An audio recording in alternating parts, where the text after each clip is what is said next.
இன்னைக்கு நம்ம வாத்துக்கறி அமைக்க போறோம். சட்டியை வச்சாச்சு அடுப்புல.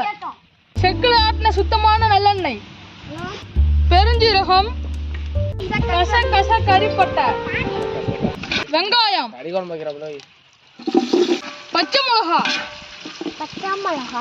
நல்லா பொன்னிறமா வந்த பிறகு தக்காளி எடுத்து போட்டுடலாம். இஞ்சி பூண்டு பேஸ்ட், நாட்டு தக்காளி,